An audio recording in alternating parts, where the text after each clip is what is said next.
ونؤمن به ونتوكل عليه ونعوذ بالله من شرور أنفسنا ومن سيئات أعمالنا من يهده الله فلا مضل له ومن يضلله فلا هادي له ونشهد أن لا إله إلا الله وحده لا شريك له ونشهد أن سيدنا وسندنا مولانا محمدا عبده ورسوله أما بعد فقد قال الله تبارك وتعالى في كلامه المجيد وفرقانه الحميد بعد أعوذ بالله من الشيطان الرجيم بسم الله الرحمن الرحيم وأتموا الحج والعمرة لله وقال تعالى ولله على الناس حج البيت من استطاع إليه سبيلا ومن كفر فإن الله غني عن العالمين وقال رسول الله صلى الله عليه وسلم من حج لله فلم يرفث ولم يفسق كرجع يوم ولدته أمه أو كما قال عليه الصلاة والسلام وقال رسول الله صلى الله عليه وسلم والحج المبرور ليس له جزاء إلا الجنة أو كما قال عليه الصلاة والسلام رب اشرح لي صدري ويسر لي أمري واحلل عقدة من لساني يفقهوا قولي اللهم صل على سيدنا محمد وعلى آل سيدنا محمد بارك وسلم في أول كلامنا اللهم صل على سيدنا محمد وعلى آل سيدنا محمد بارك وسلم في أوسط كلامنا اللهم صل على سيدنا محمد وعلى آل سيدنا محمد بارك وسلم في آخر كلامنا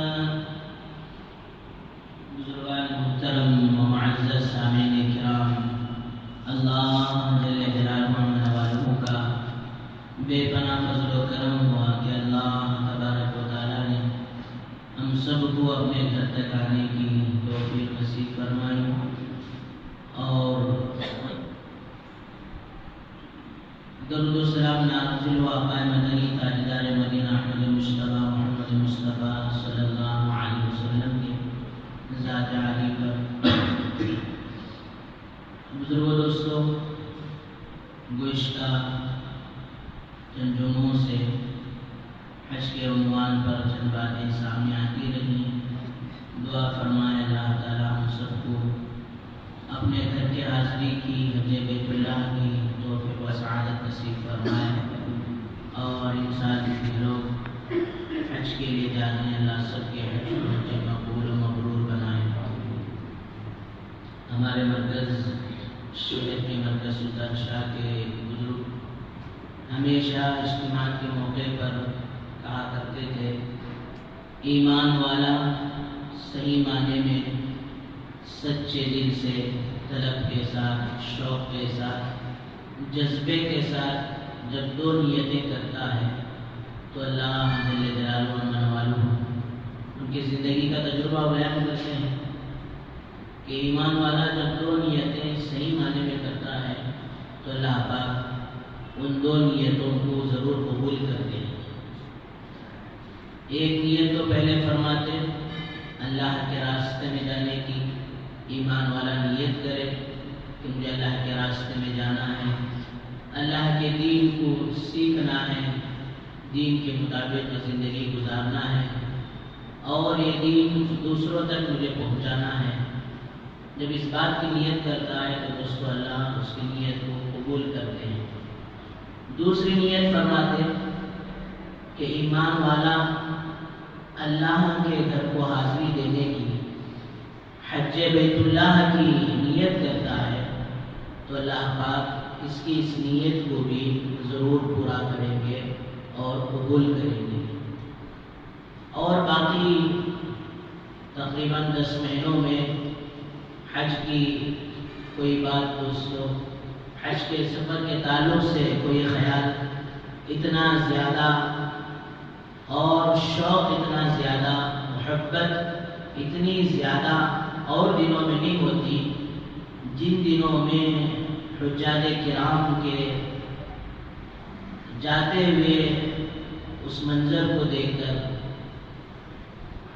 الحمدللہ ایمان والوں کے دلوں میں ایک جذبہ اور ایک شوق پیدا ہوتا ہے۔ اس لیے ان دنوں میں ہم بھی حج بیت اللہ کے تعلق سے کچھ باتیں، کچھ مذاکرہ، کچھ تذکرہ ہو تاکہ ہمارے دلوں کے اندر بھی اللہ جذبہ اور شوق کو پیدا کرے۔ تو اس لیے آپ حضرات بھی آج جمعہ کا مبارک دن ہے۔ حدیث میں آتا ہے کہ جمعہ کے دن پورے دن میں اللہ کے یہاں کوئی ایک ایسی گھڑی ہوتی ہے جس میں ایمان والے کی دعا قبول ہوتی ہے۔ اور ترمذی شریف کی حدیث ہے اذان اور اقامت کے درمیان جو دعا کی جاتی ہے اللہ اس دعا کو رد نہیں کرتے، اسے بھی قبول کرتے ہیں۔ تو الحمدللہ اذان ہو چکی ہے، اقامت کے درمیان کا وقت ہے، جمعہ کا دن ہے، اس لیے آپ حضرات بھی نیت کریں کہ انشاءاللہ ہمیں اللہ کے راستے میں جانا ہے اور اللہ کے گھر کو جانا ہے، کریں گے انشاءاللہ۔ اللہ سب کی نیتوں کو قبول فرمائے۔ تو بزرگوں دوستوں، حج ایک عجیب و غریب عبادت ہے، اس کے فرضیت کے لیے کوئی لمبی چوڑی چیز نہیں ہے۔ جس طرح آج کے دور میں 1 لاکھ 2 لاکھ روپے ایک عام آدمی کے لیے، 2-3 لاکھ روپے ایک عام آدمی کے لیے کوئی بڑی رقم نہیں ہے۔ یہ رقم تو اتنی چھوٹی ہے کہ بنگلور سٹی میں کوئی ایک آدمی اسٹیٹ خریدنا چاہے تو بھی خرید نہیں سکتا۔ یہ معمولی رقم ہے۔ کسی کے پاس اتنی رقم جمع ہو گئی کہ وہ حج کمیٹی کے سفر، حج کمیٹی کے خرچ سے حج کرتا ہے تو کمیٹی سے جانا اس کا فرض ہو گیا۔ اللہ اور بھی زیادہ مان دیا ہے جی، کمیٹی سے کسی وجہ سے نہیں جا سکا تو اس کا مطلب یہ نہیں کہ بھائی ٹور والوں کے ساتھ جائیں گے تو 3 لاکھ ہو جائیں گے، 4 لاکھ ہو جائیں گے، 5 لاکھ ہو جائیں گے۔ اس لیے انتظار کرتے رہیں گے، جب کمیٹی سے جانے کا نمبر آئے تو جائیں گے، نہیں تو نہیں جائیں گے۔ ایسا نہیں ہے۔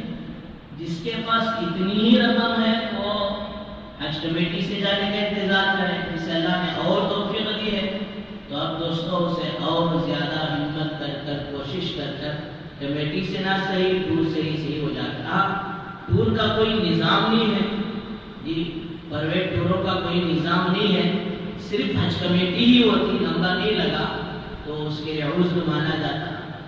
تو اتنی رقم جس کے پاس ہو جاتی ہے تو دوستوں اس پر حج کا سفر گویا فرض ہو جاتا ہے۔ اور ساتھ 2 اور شرائط ہیں۔ ایک شرط یہ ہے کہ راستہ معمول ہو، امن والا ہو۔ یہ پہلے لوگ پیدل چلتے تھے، اونٹوں پر چلتے تھے، جس کی وجہ سے راستے میں بعض دفعہ ڈاکو ہو جاتے ہیں، یہ وہ سارا سامان لوٹ لیتے۔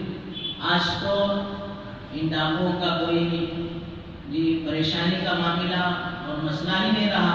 یہاں سے آپ امن کے ساتھ ایئرپورٹ جاتے ہیں، ایئرپورٹ سے بھی امن کے ساتھ فلائٹ کے ذریعے سے جدہ پہنچتے ہیں، وہاں بھی امن کے ساتھ جاتے ہیں۔ یہ بھی نہیں رہی۔ تیسری بات یہ ہے کہ جانے والے اپنے گھر والوں کے خرچ کا نظام کر جائیں، وہ بھی کوئی بڑی بات نہیں ہے۔ آپ 2 لاکھ روپے لے کر جاتے ہیں، آپ گھر کا خرچ 5,000 روپے ماہانہ ہے، 10,000 روپے ماہانہ ہے، تو 40 دن سفر ہے تو 40 دن کا خرچ دے دیں گے، 40 دن کا کرایہ دے دیں گے۔ یہ بھی حج کے لوازمات میں سے ایک لازم ہے۔ اس لیے میرے اور آپ کے آقا سرکار دو عالم صلی اللہ علیہ وسلم نے ارشاد فرمایا آدمی کا سب سے بڑا گناہ، دھیان و توجہ سے سنیے کہ آدمی کا سب سے بڑا گناہ یہ ہے کہ اللہ نے اس کی بیوی بچوں کی جو روزی کی ذمہ دار اللہ نے اسے بنایا ہے، انسان اسے ضائع کرتے ہیں۔ اللہ معاف فرمائے۔ آج دیکھا جائے حج کو جانے والے لوگ ماشاءاللہ سارے نظامی بنا کر جاتے ہیں، اللہ کے راستے میں جانے والے لوگ سارا نظام بنا کر جاتے ہیں، جانے سے پہلے ان کی تفتیش ہوتی ہے، بھئی آپ کیا کر کر جا رہے ہیں، کیسے جا رہے ہیں۔ ان سے ہٹ کر امت کا ایک نوجوانوں کا بڑا طبقہ وہ ہے، آج اللہ معاف فرمائے، سستی کی وجہ سے، کاہلی کی وجہ سے، جی، اور پتہ نہیں کیا کہا جائے ان کو، موٹے زبانوں میں تو بیکار دفعیدار کہتے ہیں، جی، اس کی وجہ سے بیوی بچوں کا حق ضائع کر دیتے ہیں۔ اس لیے کہ دوستو شریعت کا یہ صاف صاف اعلان ہے، شریعت میں یہ صاف صاف بات ہے کہ عورت کو کسی موقع پر شریعت نے، اللہ اور اللہ کے رسول نے روزی کمانے کا ذمہ دار نہیں بنایا ہے۔ اگر وہ بیٹی کی شکل میں ہے تو باپ کے ذمہ ہے کہ اپنی بیٹی کی ضروریات کا انتظام کرے، اگر وہ بہن کی شکل میں ہے، باپ نہیں ہے، تو بھائی کے اوپر یہ ذمہ داری عائد ہوتی ہے، لاگو ہوتی ہے کہ وہ اپنے بہن کے ضروریات کا خیال رکھے۔ اور وہاں سے ہٹ کر اگر دوستو ماں ہے، شوہر اس کا نہیں ہے، اب بچوں کے ذمہ یہ ذمہ داری بنتی ہے کہ اپنی ماں کی ضروریات کا خیال رکھے۔ جی آج اللہ معاف فرمائے، دین کو صحیح معنی میں نہیں سمجھنے کی وجہ سے، یا سمجھے بھی ہے تو دل پر وہ پردہ پڑنے کی وجہ سے، مائیں آج بچوں کے سامنے ایسا ترستی ہے جس طرح ایک بھیک مانگنے والے کسی کے بھیک کو ترستے۔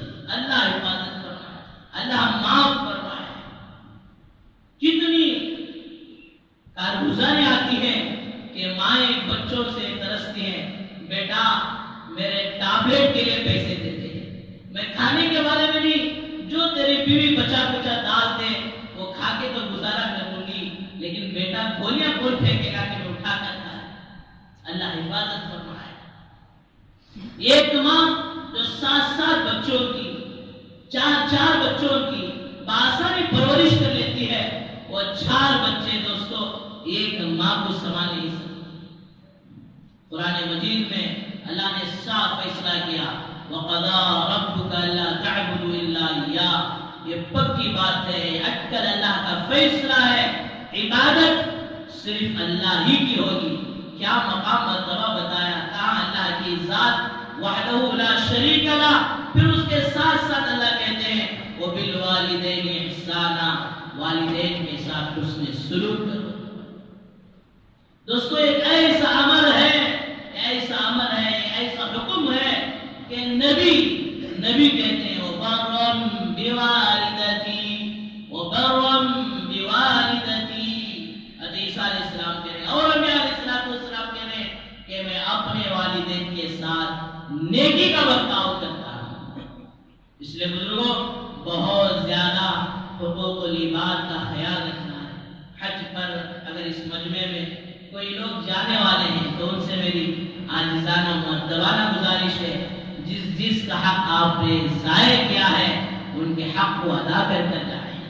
اب گناہوں سے 5 صاف ہو کر آئیں انشاءاللہ العزیز، ایسا نہ ہو کہ حقوق العباد کے ضائع کرنے کی وجہ سے وہ گناہ تمہارے ذمے میں رہ جائے۔ ہر نیک حق ادا کر کر جاؤ، یہاں تک کہ اگر سسرال سے شادی کے موقع پر، جہیز کے موقع پر رقم لے لی ہے، علماء فرماتے ہیں اسے بھی واپس کر کر جاؤ۔ ایک ساتھ آپ کو پوچھے حضرت پہلے مجھے معلوم نہیں تھا، میں لے لیا، جی اب میں واپس کرنا چاہ رہا ہوں، انہوں نے لے لی، کیا کروں؟ شریعت میں دوستو ہر چیز کا مسئلہ ہے۔ بنی اسرائیل کے اندر اسی طرح کا واقعہ پیش آیا، ایک آدمی نے کھیت بیچا، اب کھیت دینے کے بعد جب اس میں جو ہے ہل چلانا چاہا، ناگر جو ہے اس میں کر رہا ہے تو خزانہ مل گیا، اب بلا کر اسے دے رہا، تم بھی لے لو، بھائی مجھے کہتے نہیں، میں زمین بیچا تو زمین میں کیا کیا وہ سب تمہارا، ہمیں تمہارے خزانے کو لے لیا، ہم تو تمہاری زمین کو لیے ہیں۔ تو پھر قاضی صاحب کے پاس فیصلہ کیا، فیصلہ گیا تو قاضی صاحب نے سوچا کہ بھئی یہ عجیب لوگ ہیں، ساری دنیا لینے پر لڑتی ہے، یہ دینے پر لڑ رہے ہیں، عجیب لوگ ہیں۔ فرمایا ایک کا بیٹا جوان تھا، ایک کی بیٹی جوان تھی، دونوں کا آپس میں رشتہ کیا اور وہ خزانہ ان دونوں کے حوالے کر دیا۔ تو پھر ہمیں بھی ایسا دیکھنا کیا جی؟ تو دوستو اب واپس کریں، ان کو کہیں کہ آپ ہاتھ میں لے لیں، آپ لینا نہیں چاہتے تو آپ کو ہم نے واپس کرنے کے بعد گویا میں اپنے ذمے سے ثابت ہو گیا۔ اگر واقعی تمہارا دل لینے کے لیے نہیں چاہ رہا ہے، چلو اس مال کو کسی غریبوں پر، کسی خیر کے کام پر، کسی مدارس میں، کسی اور جگہ میں ہم خرچ کر دیں گے، لیکن ذمے تو سے ہم فارغ ہو جائیں۔ تو ہر ایک حق ادا کر کر ماں باپ کے دل کو دکھایا ہے تو دوستو ماں باپ سے معافی مانگ کر، اس لیے کہ یہ وہ ہستیاں ہیں، میرا واقعہ آقا سرکار دو عالم صلی اللہ علیہ وسلم نے ارشاد فرمایا، جو میرا امتی ایک مرتبہ اپنے ماں باپ کو محبت بھری نگاہ سے دیکھے گا، اسے ایک حج مقبول کا ثواب مل جائے گا۔ صحابہ دوستو وہ نیکیوں کے عاشق تھے، وہ نیکیوں کے اعمال کے آخرت کے دیوانے تھے۔ پوچھتے یا رسول اللہ کوئی آدمی ایک سے زیادہ بار اپنے ماں باپ پر شفقت بھری نگاہ دیکھ لے، اللہ کے نبی نے فرمایا اگر وہ 100 دفعہ دیکھ لے اللہ اسے 100 حجوں کا ثواب دے گا، حج مقبول کا ثواب دے گا۔ اس لیے معافیا مانگ کر دو۔ تو میں عرض کر رہا تھا اگر ماں ہے تو بچوں کے ذمے اس کی ضروریات کا خیال رکھنا ضروری ہے۔ اصل بات جو عرض کر رہا ہوں، اگر دوستو بیوی ہے تو بیوی کا خرچ اور بیوی کی ذمہ داری شوہر پر عائد ہوتی ہے۔ اس کی ضروریات کا خیال رکھنا، اس کے کھانے پینے کا انتظام کرنا، اس کے لیے رہن سہن کے لیے مکان اپنی حیثیت کے مطابق فرمایا دینا۔ ایسا نہیں کہ بھئی تو بیچاری کماتی ہے تو اس کا مطلب یہ ہے کہ میں گھر بیٹھتا ہوں تو ہی کما کر نہیں۔ ہاں اگر کوئی وہ کام کرتی ہے تو اس کی مرضی ہے، وہ کام کرے اور اس پیسے سے بعض امہات المؤمنین خون دھلتے تھے اور پھر اسے اللہ کے راستے میں خرچ کرتے تھے۔ وہ کوئی کام کرتی ہے، ٹیچر ہے، پردے کے دائرے میں رہ کر اسکول پڑھاتی ہے، یا ٹیلر ہے، گھر میں بیٹھ کر کپڑے سیتی ہے، تو اس کے لیے جائز ہے، وہ اس کا مطلب یہ نہیں کہ ان پیسوں سے وہ گھر کا نظام چلائے، وہ گھر کا کرایہ بنے اور وہ گھر میں راشن پانی کا انتظام کرے۔ یہ ہرگز دوستو شریعت عورت پر روزی کمانے کی ذمہ داری کو عائد نہیں ہے۔ تو مرد کے ذمے یہ لازم ہے کہ وہ اپنی طاقت کے مطابق، ہاں اس کا مطلب یہ نہیں کہ حیفی ہو، ہر آدمی وی آئی پی طریقے پر ہو، فرمایا جو اللہ نے اس کی مقدر میں روزی رکھی ہے اسے جو اپنی بیوی بچوں کے ذمے کرے۔ اللہ کے نبی صلی اللہ علیہ وسلم نے فرمایا آدمی کا سب سے بڑا گناہ ہے کہ شریعت نے اس کے ذمے جن چیزوں کی اور جن لوگوں کی فرضیت کو عائد کیا اسے وہ ضائع کرے۔ الغرض بزرگوں دوستوں بات آگے نکلتی چلی گئی، یہ 3 چیزیں ہو جائیں، جانے کا خرچ ہو، راستہ تو ماشاءاللہ وہ امن کا ہی ہے، اور فرمایا گھر کا جو اخراجات ہیں وہ گھر کے اخراجات آدمی مہیا کر دے تو اس پر اب حج فرض ہو گیا کہ اللہ کے گھر کو جو ہے حاضری دے۔ اور بزرگوں دوستوں اس کا ترجمہ میں نے عرض کیا، یہ سارا عمل فرمایا دوستو وہ اللہ کے لیے، وَأَتِمُّ الْحَجَّ وَالْعُمْرَةَ لِلَّهِ، یہ سارے کا سارا سفر، یہ ساری کی ساری عبادت، یہ سارے کا سارا عمل صرف اللہ کے لیے، وہ اللہ کے لیے۔ اللہ معاف فرمائے کہ لوگ حج کو جاتے ہیں تو حج کو جانے سے لے کر ابھی کعبۃ اللہ کو نہیں گئے، ابھی طواف نہیں ہوا، ابھی عمرہ نہیں ہوا، اب یہیں سے ریا شروع ہو جاتی، دکھاوا شروع ہو رہا ہے۔ کیا ابھی ایک ساتھی عرض کرتے ہیں انہوں نے کیا کہوں کہ وہاں حج ہاؤس جو بنا ہے 300 آدمی جا رہے ہیں تو 7000 آدمی ان کے الوداع کے لیے جا رہے ہیں۔ ہاں جا سکتے ہیں، اللہ والوں کا طریقہ تھا کہ ان کے ساتھ چلتے دعاؤں کی درخواست کرتے۔ اب وہاں جانے کے بعد احرام باندھ کر آدمی حج ہاؤس سے باہر آتا ہے اور اپنے دوستوں کے ساتھ کھڑے ہو کر وہ فوٹو لیتا ہے۔ کیا مطلب؟ دیکھو ہم حج کو جا رہے ہیں۔ اب وہ لینا وہ ایک گناہ کیا۔ اور دوستوں ایک بات یاد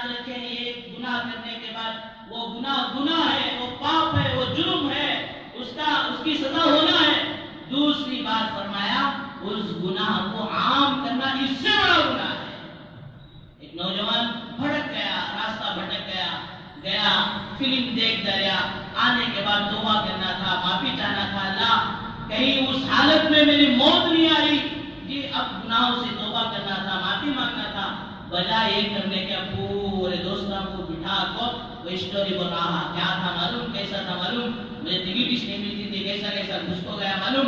اب یہ سارا کہہ کر فرمایا جتنا دیکھنے کا گناہ ہوا تھا اس سے کئی گنا بڑھ کر گناہ دوستو اب اس گناہ کے چرچا کرنے کا ہوتا ہے، اب اسے نکالا جا رہا ہے اور پھر اسے واٹس ایپوں کے ذریعے سے پھیلا جا رہا ہے۔ بات یاد آ گئی واٹس ایپ کی ویڈیو کی، دوستو ایک بات ضرور بتاتا چلوں، ابھی قربانی کا مسئلہ آ رہا ہے، مسلمانوں دیکھو جو عمل اللہ کو پسند نہیں ہوتا ہے اس عمل کی وبا ایسی پھیلتی ہے کہ اللہ اس عمل سے محروم کر دیتے ہیں۔ آج اللہ معاف فرمائے، کیا لوگوں کو بھول سوار ہو گیا، کیا ایک جنون سوار ہو گیا، کیا دیوانہ پن سوار ہو گیا، ہر عمل کو پکڑ کر فوٹو کے ذریعے سے، موبائلوں کے ذریعے سے پھیلا۔ اب وہ قربانی کی گائے نے اسے لا کر جو ہے موبائل کے اندر ڈال دیا، اب اسے پھیلا رہے ہیں، کوئی چاقو لے کر اس کے سامنے کھڑا ہے، کوئی ذبح کر رہا ہے، اب وہ غیروں تک جا رہی ہے اور پھر جو ہے بھڑکا ہو رہا ہے۔ ارے کس نے کہا قربانی کرنا واجب ہے؟ اللہ کے نبی نے فرمایا من وجد وسعة فلم يضحي فلا يقربن مصلانا، کہ جس پر قربانی واجب ہو گئی، وسعت والا آدمی تھا، اس نے قربانی نہیں دی، وہ ہمارے عیدگاہ کے قریب بھی نہ آئے۔ وعید تو اتنی زبردست ہے، قربانی نہیں دینے کی، قربانی دینا ضروری ہے، لیکن دوستو اس کے اندر فرمایا یہ گناہوں کو جوڑ کر جب قربانی دیں گے تو یہی ہمارے گناہوں کے وبال ہیں۔ آج چاروں طرف سے مسلمانوں پر لوگ مسلمانوں کے اعمال کو روکنے کی فضا بنا رہے ہیں، ورنہ صحابہ کا وہ ایمان، اولیاء اللہ کا وہ ایمان، ارے ان کی طرف کوئی نگاہ اٹھا کر دیکھنا مشکل تھا، اپنی امانتوں کو لا کر مسلمانوں کے حوالے کیا جاتا تھا، تو پھر کیوں آج مسلمانوں کو ان کے اعمال سے روکا جا رہا ہے؟ دوستو وجہ اور کچھ بھی ہو، اللہ کے نبی نے فرمایا کہ جب کوئی پریشانی آئی تو فرمایا سب سے پہلے اسے اپنے اعمال کے اندر تلاش کرو، میرا وہ کون سا گناہ ہے جس کی وجہ سے پریشانی مجھ پر جو آ رہی ہے۔ تو اس لیے اللہ کا واسطہ دے کر کہتا ہوں ان سارے چیزوں سے اپنے آپ کو بچاؤ۔ فوٹو نکالنے کے لیے عمرہ تھا، فوٹو نکالنے کے لیے حج تھا، وہ دوسروں کو دکھانے کے لیے حج تھا۔ اللہ نے قرآن مجید میں فرمایا وَأَتِمُّ الْحَجَّ وَالْعُمْرَةَ لِلَّهِ، اللہ کے لیے یہ حج کا عمل اللہ کے لیے ہو، یہ عمرے کا عمل اللہ کے لیے ہو۔ ارے کروڑوں اربوں کروڑوں انسانوں میں اللہ نے تمہیں چن کر اپنے گھر کا مہمان بنایا ہے، اپنے گھر کو بلایا ہے، فرمایا کسی کی ذات، کسی کی دوستو ذات سے کوئی کمال نہیں ہے، یہ اللہ کی طرف سے توفیق ہے۔ اس توفیق کا شکر تو یہ تھا کہ آدمی اپنے آپ کو صحیح معنوں میں حاجی بنا کر آتا، گناہوں سے پاک و صاف ہو کر آتا۔ اللہ معاف فرمائے، نعمت کی ناشکری اب یہ احرام باندھتے ہی ہو رہی ہے۔ اللہ ہم سب کی پوری امت کی حفاظت فرمائے۔ وَأَتِمُّ الْحَجَّ وَالْعُمْرَةَ لِلَّهِ، حج اور عمرے کے عمل کو اللہ کے لیے پورا کرو، اور فرمایا پوری والہانہ محبت سے، ایک عاشق کے انداز سے چلے۔ کوئی دوستو اپنے دلوں کے اندر یہ بات نہ ہو کہ جو ہے میں جو ہے اللہ کے گھر جا رہا ہوں تو اس کا مطلب یہ نہیں کہ مجھے ہر طرح سے لوگ واہ کریں، ہر طرح سے جو ہے لوگ میری شاد پوشی کرے، گل پوشی کرے، واپس آنے کے بعد ہر کوئی مجھ سے ملاقات کرے۔ اس لیے دوستو یہ عمل اگر صحیح معنی میں پورا ہو جائے گا، حضرت یوسف صاحب رحمۃ اللہ علیہ فرمایا کرتے تھے جس سال سارے حاجیوں کا حج کا عمل قابل قبول ہو جائے گا تو اللہ پاک وہ ایسا عمل ہے، اس عمل کو ذریعہ بنا کر سارے عالم میں ہدایت کی ہواؤں کو پھیلا دے گا۔ تو بزرگ دوستو ایک جانا ہے اس کے ارکان کو سیکھ کر، اس کے آداب کو سیکھ کر، اور فرمایا پوری عظمتوں اور محبتوں کے ساتھ جانا ہے۔ اس لیے اس طرح گزشتہ جمعہ میں نے عرض کیا، مال والے کم جاتے ہیں، محبت والے دوستو آگے بڑھ جاتے ہیں، اور پھر جب ان محبتوں کے ساتھ، عظمتوں کے ساتھ جاتے ہیں تو پھر دوستو اللہ ان کے ساتھ ایسا ہی معاملہ کرتے ہیں۔ حضرت مولانا ذوالفقار صاحب دامت برکاتہم لکھے ہیں، ایک مرتبہ امریکہ کے سفر پر گیا تو وہاں بعض لوگوں نے کہا حضرت یہاں ایک عورت ہے جو پہلے یہودی تھی، اب ماشاءاللہ اسلام قبول کر لیا، اور بڑی دیندار ہے، بڑی پردہ دار ہے، بڑی حیا دار ہے اور بڑے خشوع و خضوع کے ساتھ نماز پڑھتی ہے، وضو بھی بڑے اہتمام سے بناتی ہے اور اس کا نماز کا ایک خاص لباس ہے، وہ لباس پہنتی ہے اور پھر جب نماز میں کھڑی ہوتی ہے تو پورا وہ غرق ہو جاتی ہے، اللہ کے عشق و محبت میں ڈوب جاتی ہے، بڑی اطمینان کی بڑے مزے کی نماز پڑھتی ہے۔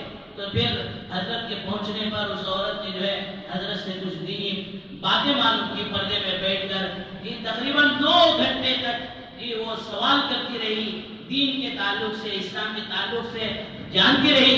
حضرت نے اسے سوال کیا کہ آخر وہ کون سا لمحہ تھا، وہ کون سی گھڑی تھی، وہ کون سا وقت تھا جس سے تمہاری دنیا بدل گئی اور تمہیں جو ہے تم جو ہے اسلام سے مالا مال ہو گئی تھی، وہ کیا کارگزاری تھی؟ اس نے کہا حضرت میں اور میرا شوہر یہاں امریکہ میں جو ہے ملازمت کرتے تھے، کمپنی میں کام کرتے تھے، میں یہودی تو میرا مرد عیسائی تھا۔ ایک آفر جو کمپنی والوں نے رکھا کہ جدہ میں ڈیوٹی کرنا ہے اور یہاں سے زیادہ کمپنی نہیں ہونے کی وجہ سے سہولیات وہاں زیادہ دے دی۔ اب پوری سہولتوں کو دے کر ہم چلے گئے، جا کر کام کرتے تھے، لیکن جب یہ حج کا سیزن آتا تھا اس وقت جو ہے میں دیکھتی کہ لوگ سفید کپڑے پہن کر، سفید چادریں پہن کر دیوانہ وار جا رہے ہیں۔ میں نے اپنے شوہر سے ایک دن پوچھا آخر یہ لوگ سفید کپڑے پہن کر کہاں جا رہے ہیں؟ میرے شوہر نے کہا یہاں مسلمانوں کا کعبہ ہے، یہ سارے کے سارے لوگ کعبے کو حاضری دینے کے لیے جا رہے ہیں۔ تو اس نے کہا کہ نہیں چلو ہم بھی جا کر وہ مسلمانوں کا کعبہ دیکھ کر آئے۔ اب اس وقت ایسی زیادہ چیکنگ نہیں تھی، ایسا زیادہ لوگ آنے والے ہی کم تھے۔ اب تو ماشاءاللہ لوگوں کے اندر جانے کی سہولت جو ہے زیادہ ہو گئی، لوگ امٹ کر جا رہے ہیں، لیکن دوستو جو کیفیت ہونا تھا، جو مجاہدہ آج ہر جگہ سے، ہر دینی جگہ سے مجاہدہ ختم ہونے کی وجہ سے جو کیفیت ہر جگہ پیدا ہونا چاہیے تھے دوستو، وہ کیفیت پیدا نہیں ہر جگہ سے۔ تو وہ زمانہ تو لوگ آنا ہی مشکل تھا۔ پہلے کیا تھا، چند سال پہلے کوئی حج کو جاتے فارم بھرتے تو سمجھ لو کہ وہ پکا ہو جاتا۔ اب تو ماشاءاللہ 3 سال تک بعض دفعہ جمنا پڑتا ہے، نمبر نہیں لگتا۔ اب اس وقت چیکنگ بھی اتنی زیادہ نہیں تھی۔ اب دوپہر کے وقت انہوں نے بھی اسی طرح چادریں لپٹ لی اور پولیس والے کھانا کھا رہے تھے، رات کا وقت تھا، ایک پولیس والا کھڑے ہو کر سب کو اشارے سے بھیج رہا تھا، تو ہم بھی پار لگا دیا۔ اب جانے کے بعد جب پوچھا کہ بھئی کعبہ کہاں ہے تو لوگوں نے بتایا۔ اب وہ جیسے کعبۃ اللہ کے قریب گئے، جاتے جاتے ایک جگہ رک گئے اور کعبۃ اللہ پر نظریں جمانا شروع کیا اور نظریں ان کی کعبۃ اللہ پر رہ گئی اور فرمایا اللہ کی تجلیات کو دیکھیے، دونوں شوہر اور جو ہے اس عورت کی آنکھوں سے آنسو جاری ہو گئے۔ بیوی شوہر کو دیکھ رہی ہے اور پوچھ رہے تمہیں کچھ حقیقت نظر آ رہے؟ وہ کہہ رہا ہاں نظر آ رہے۔ وہ پوچھ رہا تجھے کچھ حقیقت نظر آ رہے؟ وہ کہہ رہے ہاں مجھے حقیقت نظر آ رہی ہے۔ فرمایا اسی وقت انہوں نے کلمہ پڑھ کر مسلمان ہو گئے، اسلام میں داخل ہو گئے۔ اور عورت کہتی حضرت ہمیں کسی مسلمان نے مسلمان نہیں بنایا بلکہ کعبے نے ہمیں مسلمان بنا دیا۔ اللہ نے فرمایا ھدی للعالمین فی آیات بینات مقام ابراہیم، اس کو تو ہم نے مرکز عالم بنایا ہے اور مرکز عالم کی جگہ میں جا کر آدمی دوستو محروم ہو کر آ جائے، فرمایا قبول ہو کر نہ آ جائے، مقبول ہو کر نہ آ جائے، فرمایا بہت بڑی محرومی کی بات ہے۔ تو الغرض بزرگ دوستو، حج یہ بہت ہی بڑی اہم عبادت ہے، بڑے والہانہ طریقے سے، بڑے شوق اور جذبے کے ساتھ کرنے والی عبادت ہے اور اللہ تعالیٰ محبت والوں کو قبول کرتے ہیں۔ ایک گوالا تھا، گوالا کا مطلب دودھ نکھارنے والا، گائے بھینس کو دودھ نکھارنے والا۔ اس کے اندر حضرت مولانا ادریس صاحب کاندھلوی رحمۃ اللہ علیہ اس واقعے کو لکھا ہے۔ کہ یہ نہ سمجھنے کہ بھئی یہ بیٹھ کر ریل چھوڑ رہے، ریل نہیں بلکہ ریل ہے۔ انہوں نے لکھا ہے کہ ایک گوالے کے اندر اللہ کے گھر کو جانے کی دوستو محبت پیدا ہو گئی۔ اب وہ بیچارہ کیسے جائے، غریب آدمی دودھ نکھارنے پر دوسروں کی گائے کے اس کے کتنے پیسے مل جاتے ہیں۔ فرمایا وہ لوگ جب حج سے آتے ان سے کارگزاریاں سنتا، اللہ کے گھر کی، اللہ کے گھر کے طواف کی، منا مزدلفہ عرفات کے مقامات کی، رمی جمرات کی، اس کے اندر بھی عجیب جذبہ اور شوق پیدا ہو گیا۔ اب یہ بیچارہ ایک مرتبہ جانے کے لیے تیار ہوا تو پہلے معلوم کیا پڑوس ملک کا تھا، وہ لوگ پہلے کہاں جاتے ہیں، فلاں اسٹیشن پر جاتے ہیں، وہاں چلا گیا، وہاں سے کہاں جاتے ہیں، جہاں پانی کی جہازیں جاتے ہیں وہاں جاتے ہیں، وہاں تک بھی چلے گیا۔ اب وہاں سے اندر جانے کے لیے پاسپورٹ بتانا پڑتا، ویزا بتانا پڑتا۔ اب یہ کولی کرنے والے، مزدوری کرنے والے آدمی سے اس نے دوستی کر لی اور کہا بھئی ایک مرتبہ تو یہ لباس مجھے دے دے، میں جا کر جو ہے سامان رکھتے جب سامان رکھنے کا وقت ختم ہوگا تیرا ڈریس تجھے بھیج دوں گا، تیرا لباس بھی، تیرا یونیفارم بھی تجھے واپس آ جائے گا اور مجھے اللہ کے گھر کو حاضری دینے کا موقع مل جائے گا۔ اب یہ اسی طرح گیا، شام کو سارا لباس اٹھا کر دے گا اور چھپ کر جو سارا سفر کرتا، لوگ سو کر آرام سے اور یہ بیٹھے بیٹھے وقت گزارتے ہوئے۔ پھر دوستوں ایک آدمی سے دوستی کی، اس نے کہا جب جدہ آ جائے تو مجھے بتا دینا۔ اب جیسے ہی جدہ آیا اور جدہ کی جو ہے وہ سارا شہر نظر آنے لگا، اس آدمی نے کہا بھئی دیکھ یہ جدہ جو ہے قریب میں آنے والا ہے، تھوڑی دیر میں جو ہے جہاز جا کر کنارے لگنے والی ہے۔ اب دوستو یہاں تک تو یہ بچا کر کسی طریقے سے آ گیا تھا، اب کیسے بچ کر چلے گا؟ اس نے جہاز کے اوپر حصے میں گیا اور کہا اللہ یہاں تک پہنچنا میرے بس میں تھا، اس کے بعد کا پہنچانا یہ تیری مرضی ہے۔ فوراً سمندر میں چھلانگ لگایا، یہ آدمی دیکھتا رہ گیا بیچارہ پاگل تو نہیں۔ اور پھر دوستو جہاز رکی اور اس نے سمجھا کہ بھئی اللہ کو یہی منظور تھا، اب یہ بیچارہ مارا ماری جو ہے جس تھوڑا بہت تیر میں آتا تھا لہریں اسے لا کر کنارے پر چھوڑ۔ اب یہ آدمی جو بتایا تھا کہ بھئی یہ جدہ گیا، اسے حرم میں ملا، حج کا سارا عمل ہونے کے بعد حرم میں ایک مرتبہ ملا تو دیکھ کر پریشان ہو گیا، یہ کھیڑوس وہ شیر کے کپڑے پہنے ہوئے ہیں، پریشان ہو گئی تو یہاں کیسے آیا؟ اس نے کہا میں تجھے بتاتا ہوں، میری کارگزاری لمبی ہے۔ باہر لے کر گیا تو نئی کار کھڑی ہے، ڈرائیور کھڑا ہے، کار میں بٹھایا اور ایک بنگلے کے پاس لے کر گیا، مہمان نوازی کی۔ اس کے بعد کہا کہ جیسے وہ لہریں مار مار کر مجھے کنارے چھوڑ دی، میں کنارے پر آ گیا اور اس کے بعد کیا دیکھتا ہوں وہاں جالی ہے، نکلنے کا کوئی راستہ نہیں ہے جی۔ اس کے بعد صبح کا جیسا سورج نکلا، سامنے ایک بنگلہ نظر آیا اور اس بنگلے کے پاس ایک آدمی گائے پکڑے ہوئے دودھ نکھارنا چاہ رہے تو ان سے دودھ نکھارا نہیں جا رہا، ان کو عادت نہیں ہے، ایک لاکھ پکڑ رہا ایک لاکھ نکالنے جا رہا، تو پھر وہ گائے جو ہے مانوس نہیں ہے، پریشان کرے، اس نے اشارے سے کہا میں اس کا ماہر ہوں، اسے دوستوں باہر نکالے اور پھر جو ہے دودھ نکھار کر دیا تو جو ہے وہ شیخ خوش ہو گیا۔ ارے بھائی ہمارے بچے کو ڈاکٹر نے روزانہ دودھ پلانے کے لیے کہا ہے، اس وقت فریج کا بھی انتظام نہیں تھا، تو جو ہمیں مل گیا تو یہی رہے گا۔ وہ کہ ہر بات کہتا ہے کہ مجھے تو حج کرنا، وہ کبھی یہ بات بولتا کہ مجھے یہاں رہنا، تو وہ کہتا مجھے تو حج کرنا۔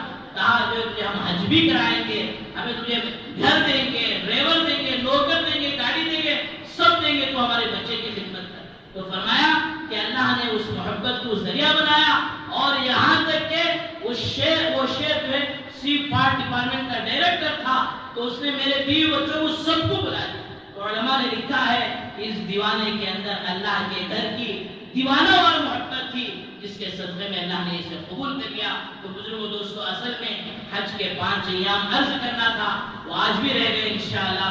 اس مضمون کو حج کے 5 ایام کیسے گزاریں اور پھر مدینہ طیبہ میں کیسے حاضری دیں، انشاءاللہ اسے اگلا جمعہ بیان کیا جائے گا۔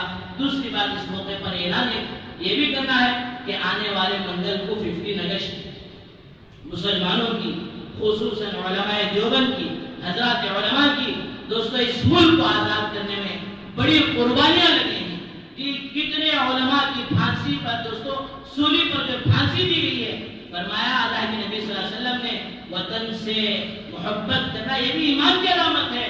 فرمایا دوستو آج اللہ معاف فرمائے، یہ فرقہ پرست لوگ مسلمانوں کو یہ کہتے ہیں کہ مسلمان ملک سے محبت کرنے والے نہیں، فلانی ارے تم مرے گا تو تیری راہ کہاں جائے گی معلوم نہیں، ہم پیدا ہوئے ہندوستان میں تو ہماری قبر بنے گی بھی اسی ہندوستان کی مٹی میں۔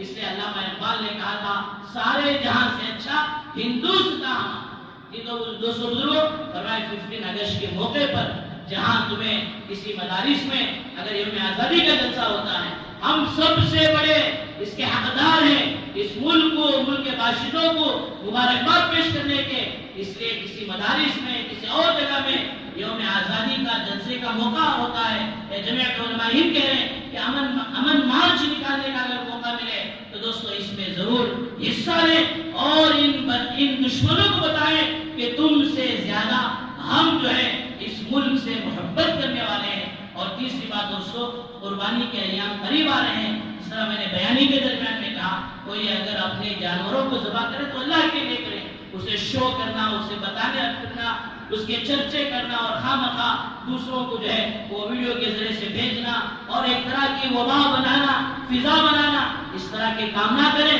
جو بھی جانور دیں اللہ کے لیے قربانی کریں۔ اور تیسری بات، جو بڑے جانوروں میں حصہ لینا چاہتے ہیں یہ ہرگز ذہن سے نکال دیں کہ بھئی ملک کی طرف سے اور کچھ لوگوں کی طرف سے رکاوٹ ہو رہی ہے، مسلمان کے دینی کاموں میں کوئی کیوں رکاوٹ ڈالے گا، اس لیے آپ یہ ذہن سے نکال دیں۔ الحمدللہ مدرسے مہاجر کے زیر انتظام بھی، علماء کی نگرانی میں یا اس مدرسے کے ماتحت بھی قربانی کا انتظام کیا جا رہا ہے۔ آپ کھلے دل سے اور پوری جو ہے فکر کے ساتھ، ایسا نہیں کہ بھئی حضرت ہمارے، مسجد ہماری، مدرسہ ہمارا، ایک دن پہلے جا کو بولے تو پروانی کام چل جاتا ہے، ایسا نہ کریں، بلکہ اپنی قربانیوں کو آپ کو بکرا دینا ہے، بڑے کی گائے میں حصہ دینا ہے، ابھی سے مشورہ کریں، ابھی سے طے کریں، ایک فیصلہ لیں۔ اگر آپ مشترکہ قربانی میں حصہ لینا چاہتے ہیں تو جمعہ کی نماز کے بعد ذمہ دار بیٹھیں گے، ہم رہیں گے وہاں، دوستوں اپنی حصوں کی جو بکنگ کرانے کی بھی فکر کریں۔ اللہ تعالیٰ سے دعا فرمائیں، اللہ تعالیٰ ہم سب کو اپنے گھر کے حاضری کی، حج بیت اللہ کی توفیق و سعادت نصیب فرمائیں۔